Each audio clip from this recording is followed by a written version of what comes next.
A very good evening to you and welcome to RTV News with me, Fiona Mbabas, and of course I'll be joined by my guest anchor, Jackie Kalisa. Now this afternoon at Village Urugwiro, President Paul Kagame received Ambassador Ahmed Sami Mohammed El Ansari for a farewell meeting. Mr. Ahmed Sami Mohammed El Ansari has been the ambassador of the Arab Republic of Egypt to Rwanda since January 2018. Rwanda and Egypt have cooperations in different sectors that include trade, education, health, security, and more. To the matter, Friday evening, the country manager of the World Bank here in Rwanda, Ms. Roland Price, held talks with Prime Minister Dr. Edouard Ngirente, which focused on the relations between the World Bank and the government on the economic recovery roadmap during this COVID-19 pandemic. The country manager of the World Bank here in Rwanda, Ms. Roland Price, says the bank is happy with how the country has strived to manage the economic recovery during this COVID-19 pandemic, strategizing on the priority areas. The country manager of the World Bank says the bank and the government will continue to work closely in the economic recovery process and the well-being of its citizens. We have already and very recently supported the capitalization of the Economic Recovery Fund, which I believe is one of the strongest instruments that the government has in its toolkit. The Economic Recovery Fund, the resources going to that from the bank are $150 million. And in total, as you know, it will be essentially providing long-term, cheap, relatively inexpensive resources to firms so that they are able to invest and scale up, or to essentially give them working capital to allow them to continue to operate during this time of crisis. Rwanda's Minister for Finance and Economic Planning, Dr. Uziel Ndagijimana, explained that the talks focused on collaborations during the pandemic, but also looked into other projects in technology which can boost the education and health sectors. The minister noted that the World Bank played a pivotal role in the formation of the Recovery Fund, which is important to the economic recovery journey. We have signed for a project that will support the economic recovery at a tune of $150 million. And we also worked with the World Bank to look for another partner who will support the fund at $100 million, which gives us $250 million on top of what we already had. And this will help those affected in a very broad way, which will in turn reap good benefits. The World Bank is one of the important partners of the government in the development of the nation. Among the priority areas includes farming, energy, education, and transportation. Now, a cross-section of people working in Kigali City are happy that they can now take meals at restaurants, and they occupy at a capacity of at least 50%. Now, the health authorities are encouraging people that work in public places to go for COVID-19 testing, as the cost for tests has now been reduced to at least 5,000 Rwandan francs. Jay Mutoni with more. During lunch hours, people that work in town go to restaurants. Nowadays, some of the restaurants have a free and open space where customers are welcome in order to avoid overcrowding in those restaurants, as advised by the health authorities. For example, in a place called Bidyogo in Nyamirambo sector in Kigali, some roads have been turned into open-air restaurants. This way we are able to have enough space along with fresh air, hence respecting social distancing to avoid or mitigate the spread of the COVID-19 virus. As restaurants are now operating, they are making sure that their customers wash their hands and respect social distancing. Youth volunteers, in collaboration with other local and security agencies, are monitoring the implementation of the COVID-19 prevention guidelines. They say they no longer have to deal with people that are crowded in one place.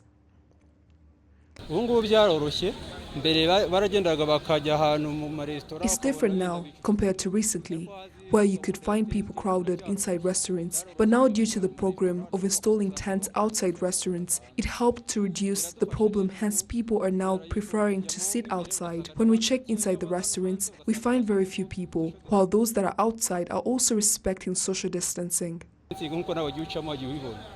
The Minister of Health, Dr. Daniel Ngamije, says the fact that various businesses have reopened does not mean that people should become complacent, but instead take the COVID-19 prevention guidelines seriously. Ibyafunguwe byose ntago bigomba kuba intandaro kugira ngo Just because some businesses have reopened doesn't mean that the pandemic is over, because that's what happened in March and April. People had started to leave like the pandemic had ended. People should keep adhering to the COVID-19 prevention guidelines now more than ever, especially in restaurants, by respecting social distancing and also adopt the culture of going for COVID-19 testing. The testing cost is now at 5,000 Rwandan francs in private hospitals. So if you plan to go out with a friend, you and your friends should first go and get tested for COVID-19. The results are valid for 1 week, and then after that week, take another test. This is to ensure that everyone is safe. The Minister of Local Government, Gatabazi Jean-Marie Vianney, is urging people to be careful in order to avoid getting infected with the COVID-19 virus.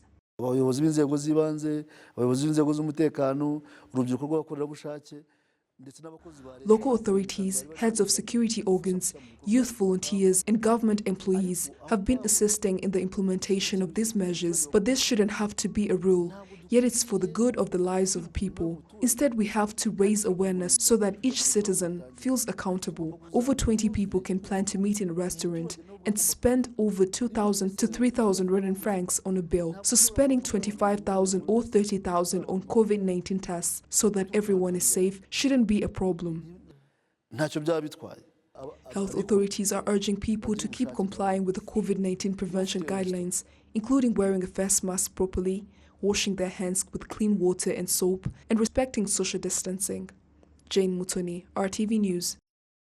Now, the RDF soldiers fighting to restore peace in the troubled province of Cabo Delgado in Mozambique included women, and we were able to speak to two of these perfect women, or rather women who are fighting at Cabo Delgado, where they're serving as the Marine unit and carrying out patrols off the coast of the Indian Ocean.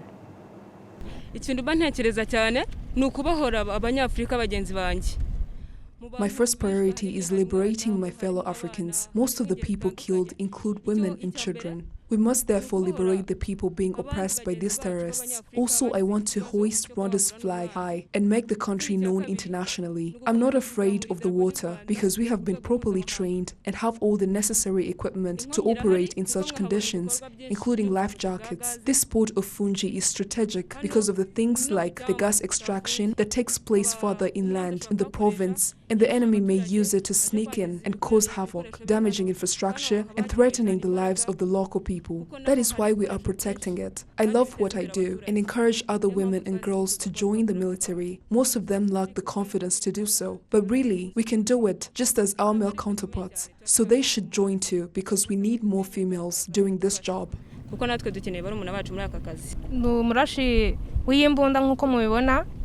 I'm the gunner of this boat, as you can see, but I can also steer it and engage in diving activities when it is required. My peacekeeping mission in this country gives me courage. The fact that my superiors have confidence in my abilities as a woman to do the job makes me happy. I intend to make my country proud as a woman. We intend to restore peace in this country so that people can return to their homes. Of course, viva to all our women soldiers there. Political analysts note that Rwanda's recent agreement with the Central African Republic in the sector of mining is a testament that African nations can work together to further their development through the natural resources that we have there. Gabi Muvunyi with the details. Vestine Kamujerwa has been mining for 20 years. She testifies that the level of mining in Rwanda has greatly improved in the last 27 years.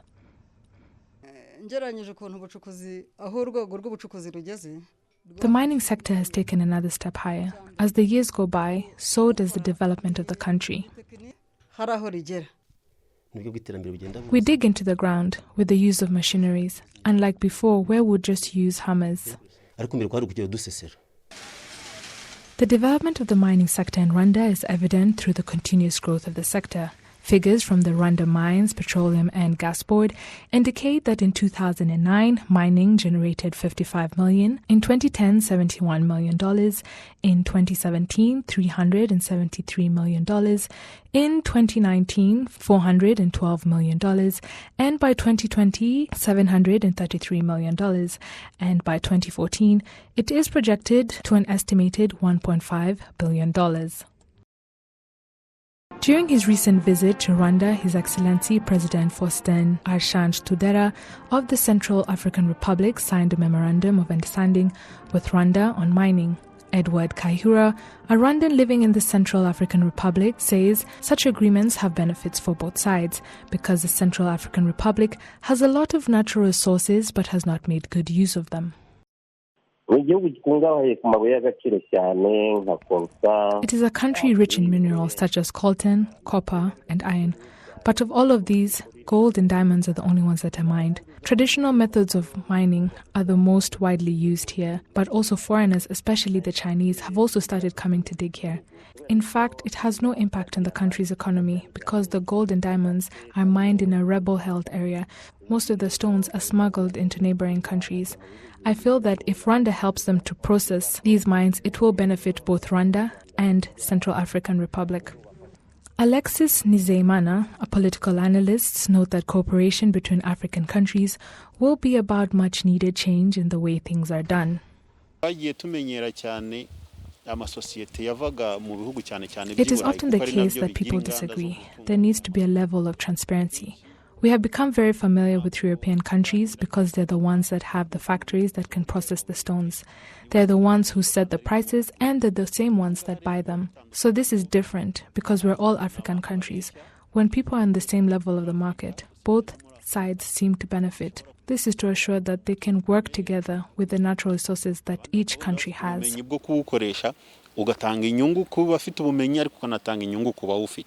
Mining in Rwanda began in the 1930s and at the time was carried out by foreigners only and has now expanded to more than 250 locations around the country and is done largely by Rwandans themselves.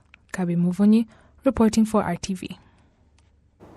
Now, 168 bodies of the victims of the 1994 genocide that was perpetrated against the Tutsis has been found in a field near Ngororero District Memorial Site. And the district administration and Ibuka have continued to urge the public to break the habit of hiding information on places where the bodies of the genocide victims are located.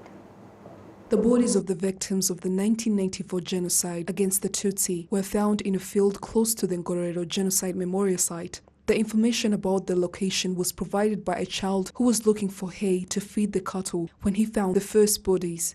The search for the bodies began on Thursday, and as of Friday, 168 bodies have been recovered. As the search is still ongoing, the mayor of the Ngororero district, Dayambaje Godfrey, says that if anyone is found to have withheld information on the bodies, they will be prosecuted.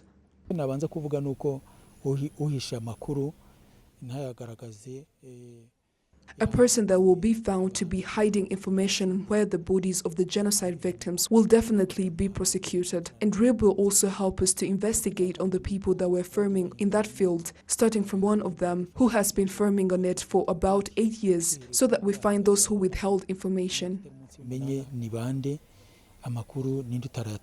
Some of the genocide survivors in Ngororero district say that the fact that the bodies of the genocide victims are still being found shows the extent to which residents in the neighborhood have withheld information of where these bodies had been dumped.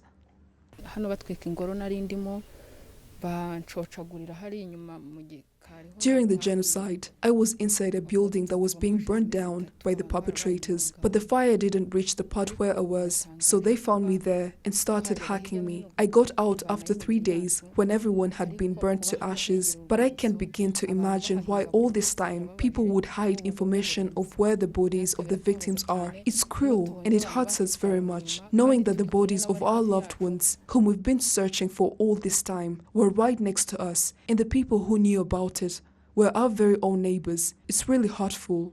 A representative of Ibuka community in Ngororero district, Niyonsenga Jean d'Amour, says the presence of these bodies gives hope that some of the families of the victims that haven't recovered the bodies of their loved ones will eventually find them.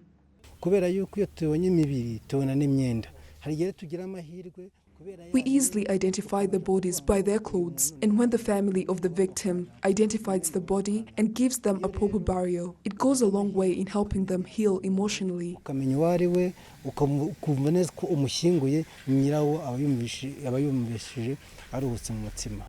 It's still very hard for genocide survivors to identify the bodies of their loved ones, and the process to identify them is still ongoing. The search for the bodies is expected to continue at the trench near the memorial fence, as most of the bodies have been found there. Jane Mutoni, RTV News. Now, some residents of Rutsiro district say they are concerned about the lightning strikes that are killing people in the area, that some students have also stopped going to school out of fear. Gabi Muvunyi tells us more. In Rurarasel, in Mushoni sector, in Rutsiro district, is an area very common to lightning strikes. A 27-year-old man and his 25-year-old wife were struck by lightning in their sleep and died on the night of August 7th. A few days after the tragedy, we were able to reach the area where they live and found the house of the deceased was closed. Their 2 children had been relocated to their grandmother to be taken care of.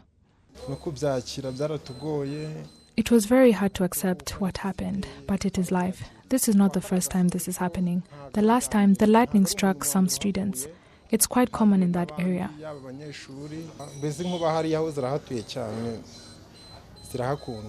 The lightning seems to still strike houses that have lightning rods on the roofs. According to Dokas Tubahimana, a lightning strike survivor tells us her experience. I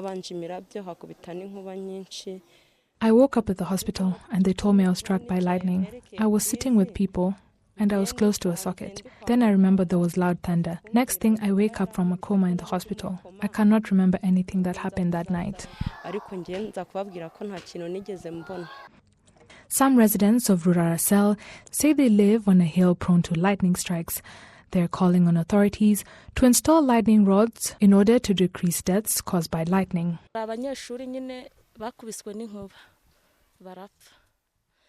There were some students that were struck by lightning and died. There was also another woman who was carrying her child on her back and was struck by lightning, but luckily her child survived. Because we live in this area, this is a big problem for us.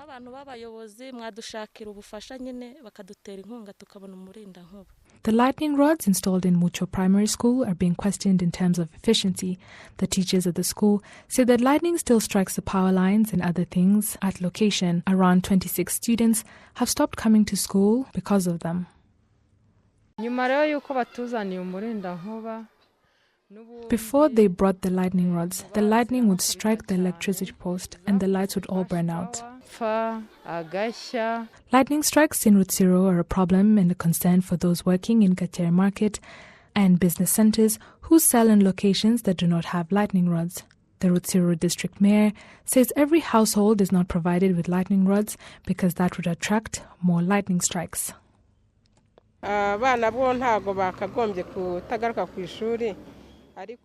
Students are not supposed to stop going to school. We have a team on the field circulating and making sure that all the lightning rods are well and working. They will also go to that school and make sure that all the lightning rods are operating well there. The Rwanda Meteo Agency has announced that in the coming days, the country is going to experience frequent rainfall. The residents in lightning-prone areas are urged to keep safe. We are now approaching the rainy season. We know these areas will be affected by lightning strikes, and the residents that live on top of the hills have been urged to start taking measures to protect themselves. The Rutsiro district mayor is urging residents to work with Rwanda Energy Group to ensure that the lightning rods are working well. Traders in commercial centers are also required to come together and source for lightning rods to prevent lightning strikes. Since the beginning of 2021, 4 people have been killed by lightning, with the addition of livestock and other various infrastructure. Gabi Muvunyi, reporting for RTV. Good evening to you all and welcome to RTV News with Jackie Kalisa, the guest anchor. Let's go to the international news. The Delta variant is continuing to cause alarm. In the pediatric ward of the Lenevo Hospital in Nice, doctors are treating several newborns for COVID-19. Well, thank you. Of course, that was courtesy of Al Jazeera. And of course, we have a guest anchor here tonight, Jackie. Welcome to RTV. Thank you so much, Fiona. How was the experience? I was a bit nervous, I must say. I mean, it's really not easy. Yeah, but you did a good job. Thank you. So is Jackie Kalisa, who we see you on Twitter, but really, who is Jackie? A very, very simple lady, probably maybe an HR specialist, but yeah. How did you get into HR? Because, you know, we're used to people who are in HR who are quite, you know, the older generation, if I should say so, you know. Yeah, okay, how do I say, how did I get into HR? Okay, you know, it was an opportunity that came to me, and I mean, I'm so much of a people person, and I love assisting, working with people, and HR is all about people development. Yeah, so. Absolutely. Yeah. So did you do finance in school? What did you do in school? Apparently, I studied politics. No way. Yes, I did international relations and diplomacy. Yes. And how did you find then yourself? Just because you're a people person, you diverted yourself to HR? Well, I don't want to sound like, but I mean, even what I was studying, I said it's politics. However, you're not going to play politics if you're not going to help people. So it's a broad spectrum. Yeah. Definitely. So, yeah. Jackie, the way you talk on Twitter, and the way you're not giving me answers, we go straight to Twitter questions. Isabel at E32, if I got it correct, she said, 1, was she born awesome, or is it an acquired skill? Is it an acquired skill for you to be an easy people person? Well, I've always been a people person, honestly. I'm so full of life. That's one thing. My energy, I just love seeing people around me happy, motivated, and inspired. So I don't know if I found myself like this, but I guess, yes, I've always been like this since childhood. Her second question is, how does she keep her team motivated during this period, especially, you know, during the pandemic? It's not quite easy for everyone. Yes, this pandemic has really taught us a lot of things, and one thing you really have to understand, kindness is something that we all have to understand at some point. So my team, how do I keep it motivated? The same motivation that I put out there is the same motivation that I wake up to. I remind my team that we have this, we have to do it. So it's all about working hard. Yeah. The next question comes from Atlavi250. They say, where does she get the energy to inspire others consistently? Where do you get this energy, Jackie? In the morning I wake up, I'm like, oh wow, Jackie, wow. Social media is so full. Okay, this is what I've seen. Social media is really so full of negativity. There's so much negativity out there compared to the positivity. So my brand, I've always loved inspiring people. So when I wake up, the first thing that goes into my mind, I'm like, why wouldn't I tell someone something good? Because I know there's power in words, and words really speak volume. So when I wake up, the first thing I look at is, if there's something that can push me during the day, probably it's going to push 1 or 2 people out there, and hence the motivation. Quite interesting. So do you have days where your own inspiration does not work, or does it even make sense? Because I believe I personally have some of those days. I don't know if you have some of those days yourself. Of course, I'm a human being, and those days are there. Sometimes I just wake up and I'm like, okay, what do I do next? But because it's a passion that I have, and I feel happy, because when I do it, I also go back and I'm like, why are you inspiring people when you're not inspired yourself? So it probably pushes me, and I'm like, okay, maybe I'm going to go through the day. But it doesn't mean that I'm also not going to face those hard times and the difficulties. Of course, those ones are always You just learn to push on and to move on. Yes, because sometimes we don't have a choice. That's what I always tell people. You don't have a choice. That is true, Jackie. So before I let you go, you know, what motivates you? What personally, what makes you have the zeal to live to face another day? I always tell people my future is brighter than myself, or I can say my dreams are bigger than myself. So I have to really work so hard to make it to the person that I want to become. Yeah. And if you are not who you are today, what would you be today? What other thing would you probably be doing, you know, besides motivating, besides being in HR, training people? Let's see. Probably a radio presenter, right? I've had very many people tell me that I can't do good, but I don't know. No, you do. Maybe, maybe. Yeah. Your parting words then. No, before your parting words, what's your personal motto? What's that thing that, you know, you want to be remembered for, that particular quote, if I should say so? What's your personal motto? on top of every problem that you're going to face, there's always something that you should always be grateful for. Oh, wow. Yeah. On top of everything you face? Everything that you face, definitely there's one reason or another reason that you're going to look on the side and you're like, I'm grateful for this. Absolutely. To your followers, to everyone that's watching you today, what are your parting words? What are your encouraging words? What's your inspiration to them? That's a hard one. I know I always wake up and I have, you know, things to tell everyone and my followers. One thing, I know I've said this very many times and I always encourage, motivate. The reason why I do this is because I've really seen very many things happening in my life, and honestly, it's not like I'm special, and if it can happen to me, it can happen to anyone. So, but you only have to never give up. I know we've said these things very many times, you don't have to give up, but you have to not give up. Not give up, absolutely. Pleasure having you and being with you. Yeah. Yes. Well, as usual, my name is Fiona Mbabazi. Thank you very much for joining us, and thank you, of course, for you keep suggesting who you want to see right here on our show, The Guest Anchor. So thank you very much. Remember the COVID-19, or rather, we're still in a pandemic.